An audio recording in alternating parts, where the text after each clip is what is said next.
সুপ্রিয় শিক্ষার্থী, প্রতিভা বিকাশ সেন্টার চ্যানেলের পক্ষ থেকে আবারও তোমাদের জানাচ্ছি আমি আন্তরিক শুভেচ্ছা ও রমজানুল মোবারক। আশা করি তোমরা সকলেই ভালো আছো। আজকে তোমাদের জন্য থাকছে ইংরেজি দ্বিতীয় পত্রের রাইট ফ্রম ভার্বের দ্বিতীয় পার্ট। তাহলে আমরা বিগত ক্লাসে রুল 1 এবং 2 দিয়েছিলাম, আজকে আমরা রুল 3 দিচ্ছি।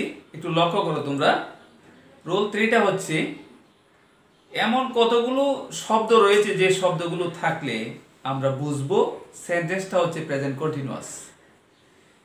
একটা সেন্টেন্সের মধ্যে যদি now, at present, at this moment, at that time এই ওয়ার্ডগুলো থাকে, এই ফ্রেজগুলো থাকে, তাহলে আমরা কি মনে করবো? এটা হলো প্রেজেন্ট কন্টিনিউয়াস। তাহলে তোমরা লক্ষ্য করো রুল 3 কি বলছে, যদি কোনো sentence now, at present, at this moment, at that time ইত্যাদি উল্লেখ থাকে তাহলে সেন্টেন্সটি প্রেজেন্ট কন্টিনিউয়াস টেন্স হয়। অনেকের আবার প্রেজেন্ট কন্টিনিউয়াস টেন্সের গঠন মনে থাকবে না, এইজন্য সুবিধার্থে স্যার সংক্ষেপে লিখিয়ে দিয়েছি। দেখো, subject plus am is are plus verb 1 plus ING plus object. তোমরা লক্ষ্য করো প্রথম যে সেন্টেন্সটা আমি নির্দেশনা কাঠির সাহায্যে তোমাদের দেখিয়ে দিচ্ছি, পাশাপাশি দেখো যে শব্দটা রয়েছে লাল কালিতে লেখা হয়েছে হি সিং এ সং নাও। নাও শব্দটা, এই যে নাও শব্দটা এই সেন্টেন্সে থাকার কারণে আমরা ধরে নিচ্ছি সেন্টেন্সটা কি হবে? Present continuous. তাহলে প্রেজেন্ট কন্টিনিউয়াস করো, এই প্রথম সাবজেক্ট হি, এই যে অতিরিক্ত শব্দ কি আসলো? এমইজার, হি এর সাথে ইজ বসলো, এরপরে সিং এর সাথে আইএনজি সিঙ্গিং, বাকি অংশ যথারীতি। প্রেজেন্ট কন্টিনিউয়াস টেন্সের কাজ কিন্তু শুধুমাত্র সাবজেক্টের পরে এমইজার আর ভার্বের শেষে আইএনজি, আর বাকি যা আছে যথারীতি লিখলেই হয়ে যায়। এরপর তোমরা লক্ষ্য করো there was TV at this moment। at this moment শব্দটা কিন্তু লেখা হয়েছে লাল কালির মাধ্যমে। তাহলে তোমরা লক্ষ্য করো এটা হচ্ছে at this moment শব্দটা থাকার কারণে আমরা ধরে নিচ্ছি এটা হচ্ছে তোমার প্রেজেন্ট কন্টিনিউয়াস হবে। তাহলে there পরে কি বসতেছে? আর। এরপরে was এর সাথে ING, TV at this moment, বাকি যথারীতি গেল। পরবর্তী 3 নম্বরে কি বলছে দেখো, we play cricket at present। এখানে at present শব্দটা থাকার কারণে আমরা ধরে নিচ্ছি সেন্টেন্সটা হবে প্রেজেন্ট কন্টিনিউয়াস। তাহলে আবারো সাবজেক্টের পরে এমইজার, ভার্বের শেষে ING, we are playing cricket at present। তাহলে 3 নম্বর রুলটা হয়ে গেল। এরপরে আমি 4 নম্বর রুলটা দিচ্ছি, লক্ষ্য করো। আচ্ছা, তাহলে আমি বোর্ডে কিন্তু তোমাদের 3 নম্বর নিয়মটা লিখেছি। নিয়মটা দেখার আগে স্যারের কথাটা একটু তোমরা শুনে নাও। এখন যদি কোনো সেন্টেন্সে just, just now, already, recently, quickly, lately, yet, ever এই অ্যাডভার্বগুলো থাকে তাহলে আমরা কোন টেন্স মনে করব? Present perfect tense. তাহলে রুলটা স্যার যা বলছি তাই লেখা আছে। যদি কোনো সেন্টেন্সে জাস্ট, জাস্ট নাও, দেখো আগে কিন্তু নাও ছিল, কিন্তু এখন নাওর সাথে যদি জাস্ট নাও থাকে তাহলে কিন্তু প্রেজেন্ট পারফেক্ট হবে। Already, recently, quickly, lately, yet, ever ইত্যাদি অ্যাডভার্ব থাকে তাহলে সেন্টেন্সটি প্রেজেন্ট পারফেক্ট টেন্স হয়। প্রেজেন্ট পারফেক্টের গঠনটা আমি বোর্ডে লিখে দিয়েছি। সাবজেক্টের পর হ্যাভ অথবা has, verb 3 plus object. Verb 3 মানে হলো ফার্স্ট পার্টিসিপল। লক্ষ্য করো এখানে ইন্ডিকেট করা আছে আই সি হিম রিসেন্টলি।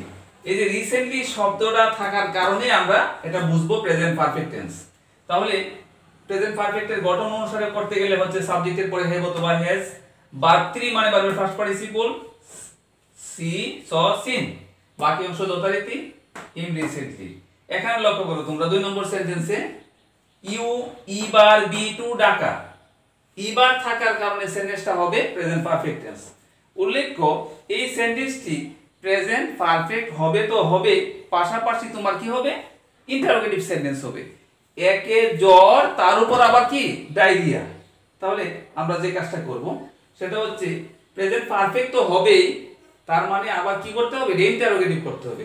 তো আমরা জানি প্রেজেন্ট পারফেক্ট টেন্সটা সাধারণত কি সাহায্যকারী বা সহায়ক সেন্টেন্স। তাহলে সাবজেক্টের পরে হ্যাভ অথবা হ্যাজ, ওই হ্যাভটা চলে আসলো আগে, এই জন্য হয়ে গেল এটা ইন্টারোগেটিভ। তাহলে have you ever been to Dhaka. এই যে আবার দেখো এই সেন্টেন্সের মধ্যে কি আছে? Just now. জাস্ট নাও থাকার কারণে সেন্টেন্সটি হচ্ছে প্রেজেন্ট পারফেক্ট।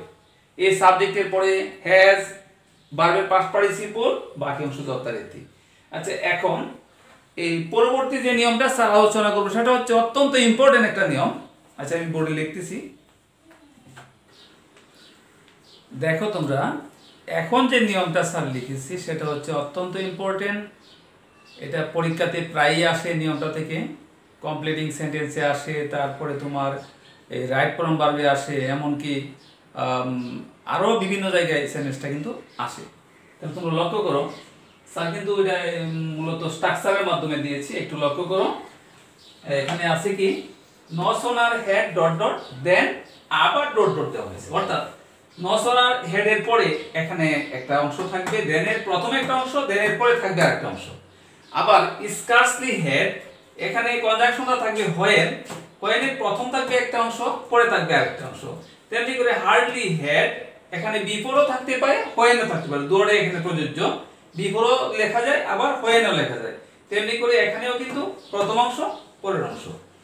তাহলে আমরা জানি যে আসলে হেডের পরে সবসময় ভার্বের পাস্ট পার্টিসিপল হয়। এখানে অবশ্য নিয়মের দিকে লক্ষ্য না রেখে আমরা কি করতে পারি, যেহেতু হেডের পরে ভার্ব, হেডের পরে যে ভার্বই বসুক, হেডের পরে, হেজের পরে, হেডের পরে, সেই ভার্ব কিন্তু সবসময় পাস্ট পার্টিসিপল হয়। আর দেন, হোয়েন, বিফোর কিংবা হোয়েন, মানে এই তিনটা নিয়মের পরের অংশ কি হবে, পাস্ট ইনডিফিনিট টেন্স হবে, অর্থাৎ ভার্বের ফার্স্ট ফর্ম হবে। এখানে যে তিনটা নিয়ম আছে, দেন এর পরের অংশ, হোয়েন এর পরের অংশ এবং বিফোর এর পরের অংশ, পরের ভার্বটা সব সময় কি হবে, পাস্ট ফর্ম হবে।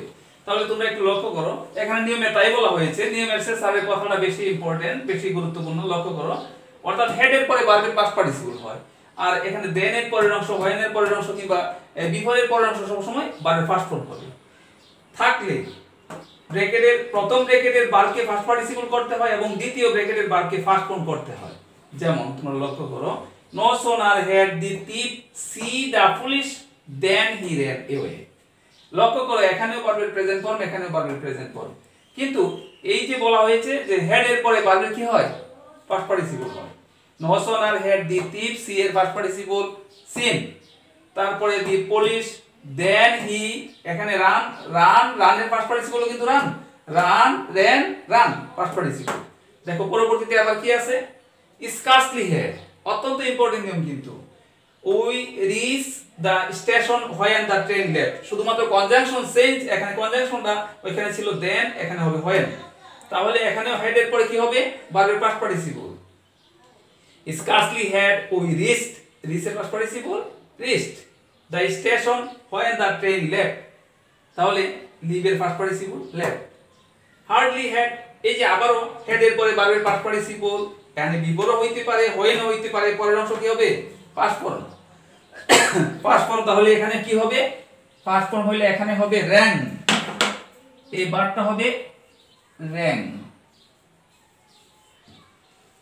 তাহলে hardly had he reach the college, তাহলে hardly had he reached, reach এর past participle reach the college before the bell, পরবর্তী অংশ কি হবে, পাস্ট ফর্ম রিং, র্যাং হবে, এই র্যাং দেওয়া হইল। তাহলে আমরা এখানেও বোধহয় পাস্ট ফর্ম হবে,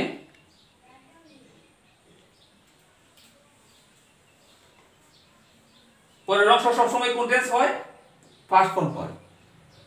তাহলে এখানে হি রান, র্যান এওয়ে। আচ্ছা, তাহলে তোমরা এই নিয়মগুলো অত্যন্ত গুরুত্ব সহকারে চর্চা করো। পরবর্তীতে আবার তোমাদের জন্য রাইট ফর্ম ভার্বের নতুন নিয়ম নিয়ে আসবো। ধন্যবাদ সকল।